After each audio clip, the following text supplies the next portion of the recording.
السلام عليكم ورحمة الله تعالى وبركاته. كنت وعن داوديال من البضافة الدنيا جوكتان كنا سؤال هذا برنامج كوعي ومانت إنه قصة قاعدنا إنه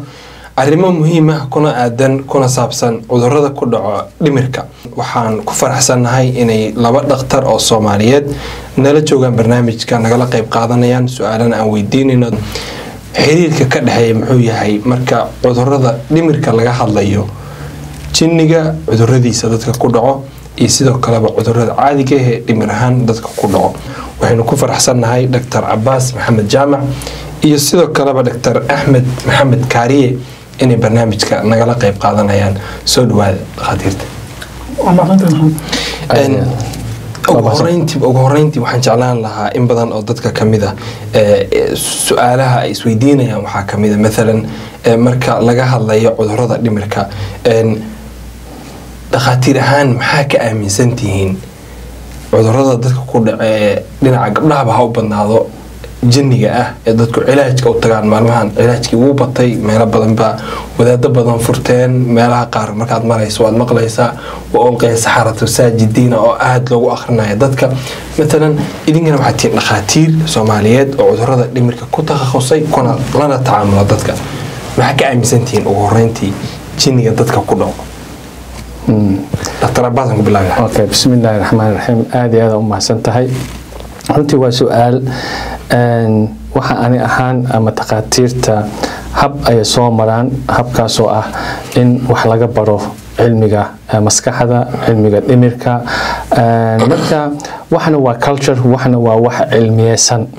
marka waa aaminsanahay in ay jiraan factors ama waxyaalo khuseeyo oo dhaqanka ah qolo walba dhaqankeeda si bay u muujisaa cudurrada dhimirka marka aniga as takhtar ahaan ana experience-gayga iyo waxayga markaan fiiriyay culture-ka Soomaalidana kelima aha waxa cudurrada jinni ku dhaco culture-da kale xataa oo dadka qaarkood sida Mareykan joogna ama Mareykanka ama ahaada Mexicaanka ahaada ama indhayarka ahaada waa jira wax ay aaminsan yihiin oo la mid ah jinnigaas marka waa wax jira iyo dabcan qaabab u gooni ah ula tacaamulaan marka anaga hadaan Soomaaliyeed muslimiin nahay marka waa jira anaga naguma koobno laakiin waa wax oo global ah adduunka oo dhan laga yaqaano uu soo maray oo la og yahay taariikhdiisa marka Soomaalidana mood cilmi la sii barto oo arintan la sii gudo galo oo la sii ogaadaba dadka hore u maray waxay arintaas waxay u agtay inay ka sii gudbayaan oo si ula tacaamulayaan qofkan sida loo caawin lahaa inuu society ku soo noqdo in la daaweeyo in loo dhimriyo in macnaha si oo si wanaagsan loo qaabilo laakiin waxaan ka aaminsanahay as takhtar ahaan jinniga inuu jiro inay kamid tahay caqabado ka hor imaado qofkaas caqabadahaas oo noqon kara ama jinniga ha noqdo ama cudur maskaxda la soo dirso noqon karo in marka hore loo dhimriyo oo wixii quraan lagu akhriyo hase ahaatee takhaatiirta cilmiga ku leh oo macnaha waxaan soo diristana in qayb laga siiyo si qofkan ka wax badan bay ka og yihiin oo Soomaalida aysan ka ogeyn gartay marka aad leedahay dabcan waxyaabaha badan oo dadku kala duwan iyo shucuubtu iyo dhaqamadooda ay aaminsan yihiin in badan oo kamid ah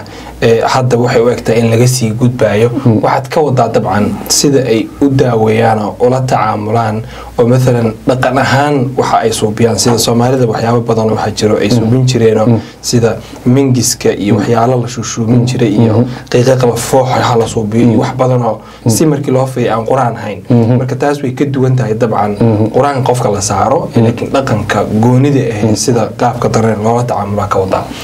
absolutely waxaan ka wadaa waa sax waxaan ka wadaa waxa jira maadaama qofkan cudurka maskaxda dib ku dhacay ay Soomaalida iyo dadkii horeba ama ummadii hore dhanba aysan wax badan laga aqoon cilmiga maskaxda iyo sida u shaqeeyo marka waxa jira hab loola dhaqmo sida sheegta saarka amal mingiska amal booramaha amal waxa jira ritual ay sameeyaan oo qofka ay kaga farax gelinayaan ama kaga ku ilowsinayaan dhibaatadii hase ahaatee dhibaatadii asalkeedii ay wali taagan tahay tan quraanka ah waa albari qofka waa albarin karaa muslimiintana waa albariyaan Soomaalidana waa same time gaaladana iyo Christianka iyo Buddhistana way leeyihiin oo qofkii maskaxdiisa wax ku dhaco waxay la taagsadaan dadkaas oo micnaha xagga khubarada diintooda ah inuu micnaha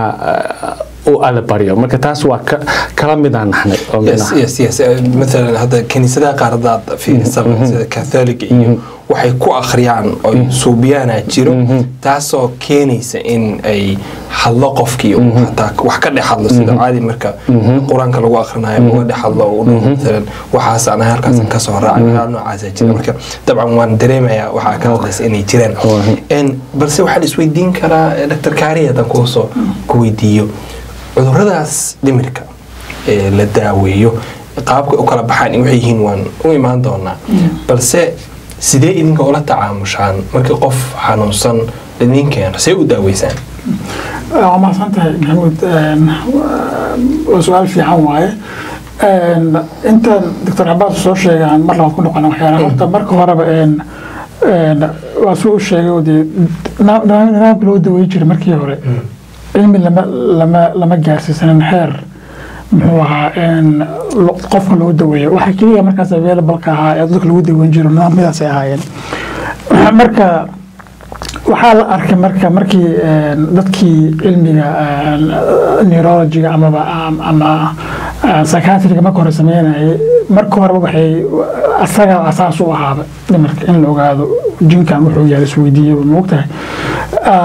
marka kadib waxaa la helay research dawooyinka sidii loo daweyn lahaa annaga marka qofka kolley waxaan aragnaa calaamado oo mataqaanaa aan u xilsaaran inuu disorder yahay wixii moogtahay marka jin qofkana laguma keeno jin baahina laguma keeno laakiin waxaa naloo keenaa qofkii xoogaa xanuun jiro xagga maskaxda ah marka calaamadahaas ahaan baa anaga marka hore fiirinaa waxay yihiin maxay salka ku hayaan maxaa la dhihi karaa way mid gareynayaan criteria la fiiraa jirto ay mid gareynayaan iyo nidaamka qofka fikirkiisa u dhaqmaayo wuxuu uu dareensan yahay isaga marka kuwaas calaamadahaas marka waa loo tarjumi karaa inay jin yihiin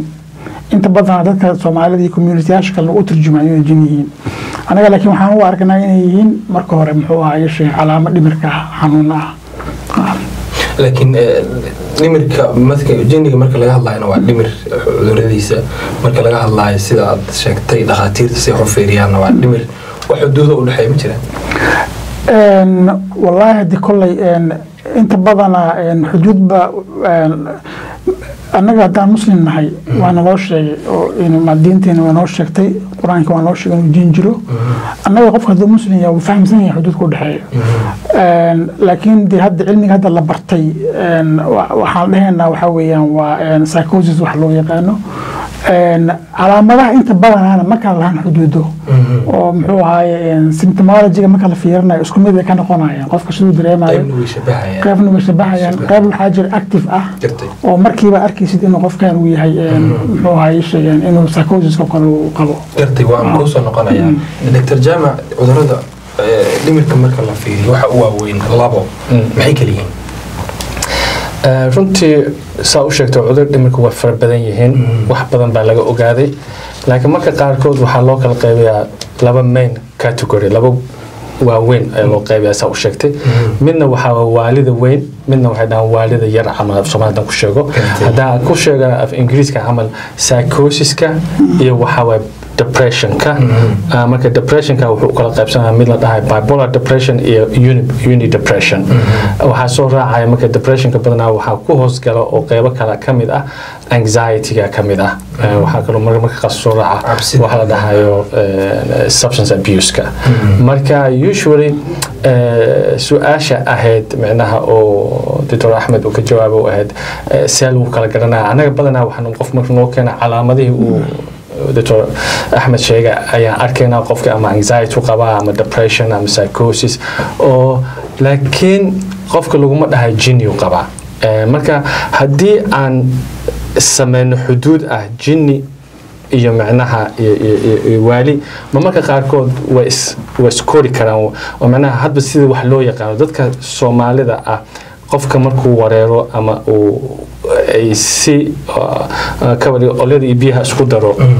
hal hees waxa ka dhigan awlaa jinni ma qabtaa maxaa sameeyaa inaa ma ka war jinniga naftigiisa ahaadaan ka soo tagno magaca jinni ahaan waxa laga yaabaa inuu u dhigmo معناها والدي دقنا جينيجي معناها قفكان wax aan loo jeedin ka qaldan waa jinigana waxa way waxaan loo jeedin marka saas amal waxa laga yaabaa marka Soomaalidu qofkan jinni u qaba macnaha qofkan waxa xanuunsan yahay mental ka xanuunsan yahay laakiin markii badana mental suu sheego waa qofka waxa ka qaldan in lagu sheego anaga waxaan daba galnaa waxaan ku kala sameynaa gartay laakiin hada waxaad sheegtay مثلا markii isku soo duuduubo anxiety iyo psychosis iyo depression kulli marka la fiiriyo waa cudurro dhimirka oo jiro labada ashagtaan waa weyn sidee u daaweysaan waa su'aal weyn hada daaweynta waxa ugu horeeya waxa way in la ogaado we have to recognize qofkan jinni mana markaan dhahay waa inuu waalay ina af Soomaali ahaan jinnigi waa jiray oo Quraanka lagu sheegay laakiin luqad ahaan jinniga waa qofkii wax buu jinni qaba waa marka qaar qofka markuu sayeeyo ma ka qaldan waxa loo jeedaa ka qaldan maxamuud marka qaar hada Soomaali wuxuu leeyahay wallahi kan adi jinni ma isku ridaysa amal maxaa isu waalaysa amal waa mugta mana waa u jeedaa wax marka jinnigi si culture ahaan waxa qaldan wixii qaldan markii ina ogaano waa marka wixii qaldan wuxuu noqon karaa wax qofka uu sheegan karo qofka dhibaatada qabo uu sheegan karo oo aala tacaamuli karto qofka ku sheegi karo iyo qofkii markuu waxa ku sheego wixii waxa u bandhigaysa reality-ga waxa dhabta ah waxaan uu sheegayo wax suuragal ma yihiin haddii suuragal yihiin qofkii waxa u badan tahay inuu depression qabo oo waxa aniga waa ma seexdo hurdada ugu wax ma cuno waxaan ahay qof oo hazni sad waxaan ahay nolosha iima macaano muddeena soo socotay ma aha wax maalin waa noqotaa laakiin waa inay noqotaa maybe couple weeks amal oo shaqadii aadi waayo oo lacagti uu inaan gelina ka yaraato waxyaalihii guriga qaba jiray wixii laga kaalinta uu kaga jiray bulshada uka gaabiyo marka laba week qaadanaysa inaad ka gaabisid labada week for example haddaan nolosha ku saleeya America ama laba week waxa way laba paycheck ama qan marka waxa gurigii naga saara suuragal ah baabuurka inaad bixin weysaa suuragal ah waxa suuragal ah inaad masruufka guriga keeni weyso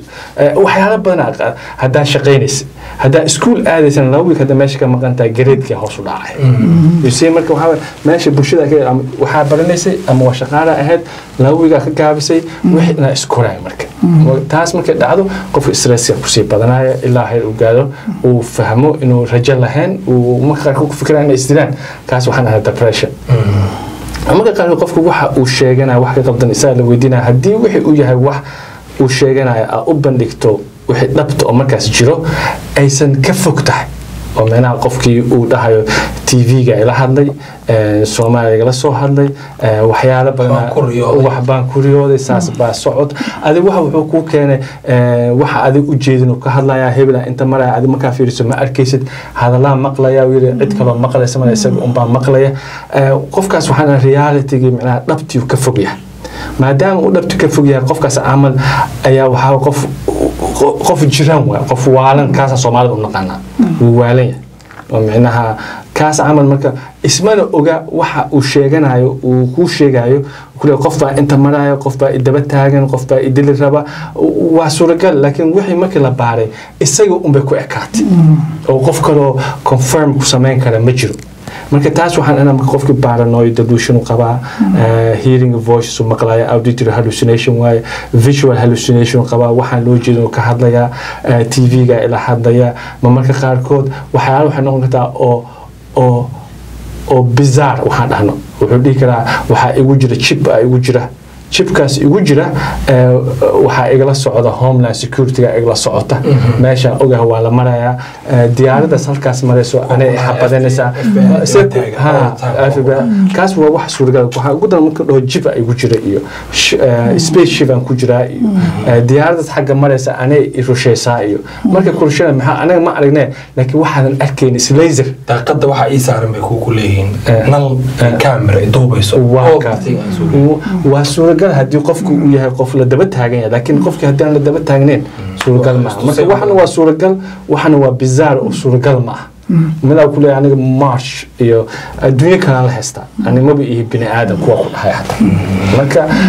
taasna waxaan u bandhigaynaa marba reality loo bandhigaa realityga marka qaarkood waxaa jira waxyaalaha ugu muhiimsan waxaa waaye wixii cultureka waa inuu waafaqaa qofka culturekiisa waxa uu ku fikirayo oo dad badan ay la qabaan waalima aysan caadada ka bixin taas waa garatay dhintay xabtar lahayd arrintaas waa run Cabaas uu sheegay run waaye maxay ahayd waxaa muhiim ah in la fahmo markaan qofka anaga la kulmayno waxaas anaga aqoontii waan haynaa waan garanaynaa qofka laakiin asaga inta badankiisa kuu sheeganaya wuxuu dareema adiga waxaa wale saas ma dareentaa haaba ku dhahaya saas miyaa hawshu haaba ku dhahaya moogtahay marka waxaa muhiima laakiin waxan waa wax maskaxda ku jiro oo madaxii moogtahay cudurku meeshuu fadhiyo marka dheecaamada iyo unugyada maskaxda ku jiro ayaa iskhilaafaya moogtahay marka hormoonka badanaa psychosiska u xil saaran dopamine la dhahaa kaasaa marka overactive sameynayo inta badanaa moogtahay marka qofkii wuxuu ku abuuraya sensation dareemo oo fikirkiis maskaxdiisa ah oo markaas uu develop gareena qofkii false belief waa la daba taagan yahay moogtahay iyo perception false perception ayadana meeshan oo no macnaa qofka marka waxaa la reality aniga adigan ku noolnahay muu ku noolaa isaga هذا قفكي وقفكي اللي يقانو ريركي كذا شيء قفكي وسيسي قف من آذن ولا بورتي ومحن كل عيشين كرامتي سي احترام كسوح وبحيستون مضن موقته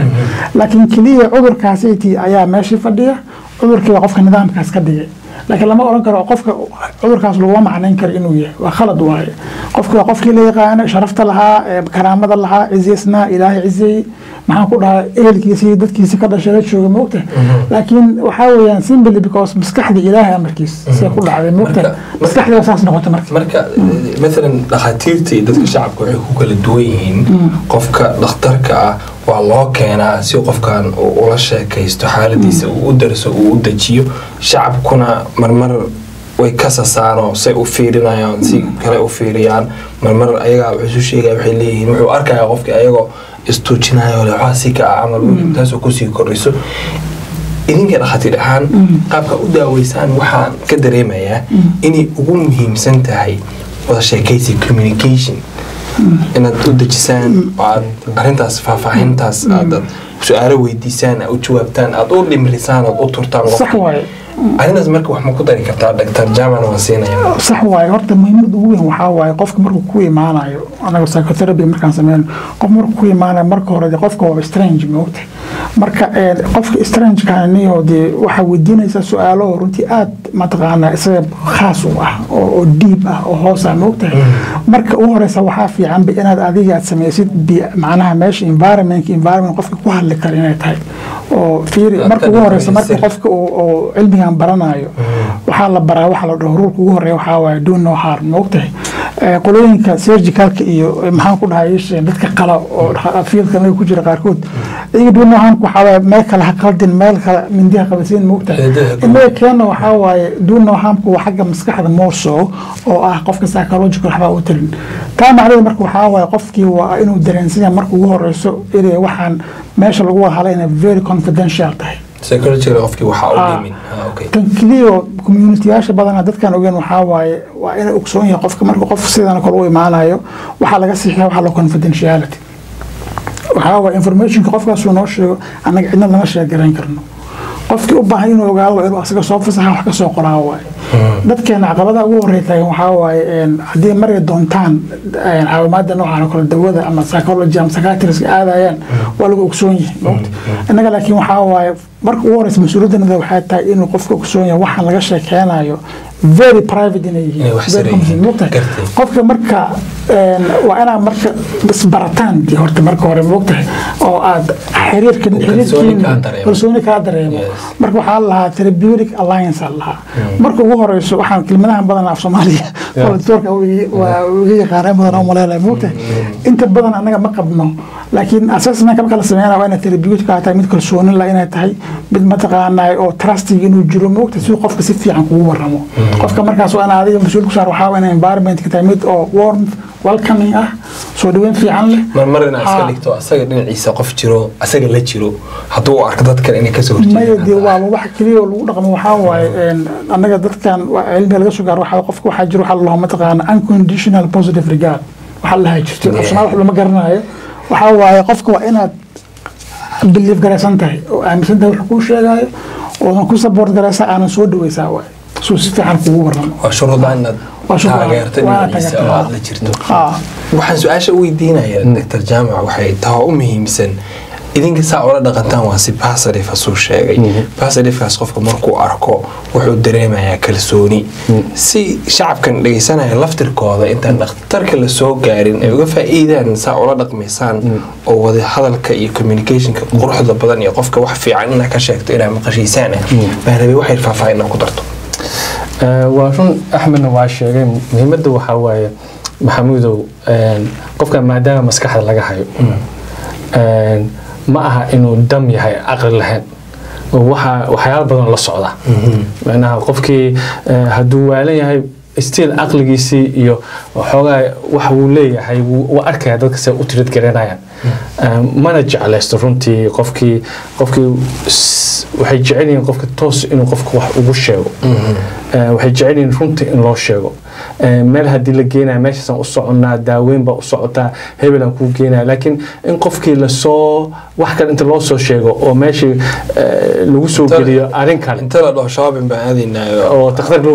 لوكي تاسع عمل أما قفك أن تختار معها وأنا قفك رونت وشيكتها معناها هديك هذا مكو آمنة داوين ده ما آمنة يو ما عقبات ناس أما نبكاس واجرا معناها قفك ما كل جو كانوا أنا سؤال شو وين ويدينه حواي سودو سوف ديسو سكو عاونا عمل محا صوت دون تمانت محا كعاونا أنا جو حنا تختار أو من DHIMIRKA مركز دو أجي هاي وحكمة قوي لكن مركز هذا أن تختار DHIMIRKA محا كعاونا وحشو هسه DHIMIRKA كحنوسية ما نلوسو شيء مركز وين واي كم مركز رونتي إن لو رقمه يصير قفك عادي كلا أقول لك مثلا أقول لك أنت وحكفي عن مال marka qaybtaas aan xoog sii saarno dhaqan ahaan marka si guud u fiiriso Soomaalida مثلا intaan ku weydiin su'aashii u dambeysay waxaan rabaa bal dhaqan ahaan marka fiirisid Soomaalida dhaqankeeda maadaama wax badan ay ku soo jirtay Soomaaliya in badan ka soo shaqeysay meel badan ay ka shaqeyso maxaa is leedahay oo ugu waaweyn dhaqanka Soomaalida uu ka khaldan yahay marka ay la tacaamulayaan dad ayagaba tood haysato oo musiibada noocaas ay ku habsatay dhinaca مثلا DHIMIRKA waxa ugu weyn waxa waaye oo muhiimada ugu weyn waxa markii qof cudurka la arko inay wax ka khaldan yihiin Soomaalida inta ay qarin karaan qarinayaan oo family ku qarinayaan oo inta macnaha waxa laga yaabaa marka aad lagu keeno waa mar dibkii uu aad guriga uga batay oo qofkii iskuulka ku feel garoobay shaqadii ka joogsaday maybe waxa laga yaabaa in 2 sano 3 sano iyaga la ogaayeen aysan haddana dhahayn qofkan wuu soo nanaanaya ee qarsanaya marka anaga dib weyn ugu tahay culture ahaan waana wahdaan ku sheegay society ka reer magaalsan tahay way ogtahay sida loo dhaqmo marka iskuulaadka lagu taakini gaaro laakiin anaga society-geena waxa aan naqaan waxa wixii hadii wax ka qaldan qofka jinni qaba jinnina ma naqaan sida loo dhaqmo waa in dadka ugu caynaya waxa dibkaas oo muddo soo qarsanaya haddana waa isku dayay inay iyaga aqoontooda yar ama waxba aysan ka aqoon inay qofka waxay ku saxaan marka wax badan baa iska hor imaanay waxa ka dhalanaysa marka meesha waxa ka dhalanaysa familkii rabay inuu qofka fiicnaado iyo qofkii rabay in la daaweeyo inay caado isu arkaan marka dambe oo qofkii la daaweyn lahaaba dadka aqoon daridooda ay dib badan u geystaan oo ka cararayo qofkii gartay wamaadsantihiin barnaamijkan qaybtiisa hore intaas ayaanu kusoo gabagabaynaynaa qaybta dambe oo badnaan doonto marka dalkan Mareykanka la joogo ilmaha Soomaalida laftirkooda ee dhaqanka hooyooyinkooda iyo aabayaalkooda uu ka duwan yahay dhaqanka iyo environmentiga ay joogaan مثلا environmentiga iyo dhaqanka iyo beeyada ay ku soo koreen waalidiintooda labadooda dhaqan kala duwan daraadood culays badan ayaa saaran dhinacii guriga dhinacii iskuulkii iyo dhinacii beeyada ay degan yihiin sidaas daraadeed ilmaha laftirkooda markay age la yaqaano ay gaaraan sida dhowr iyo 10 jir 20 jir meelaha ay ka sii baxayaan laftirkooda waxa ku dhaco cuduradaas dhimirka qayb kamid ah ilaa iyo qofkii la tacaamulo ayaa kamid ah oo iska difaac adag lama ogi arintaasan ku xooga saari doonaa iyo kuwa kale oo muhiim ah qaybta labaad ee barnaamijka qaybta hore intaan ayuu inoo weegahay aad iyo aad ay mahadsantihiin Dr. Jaamac iyo Dr. Kaariye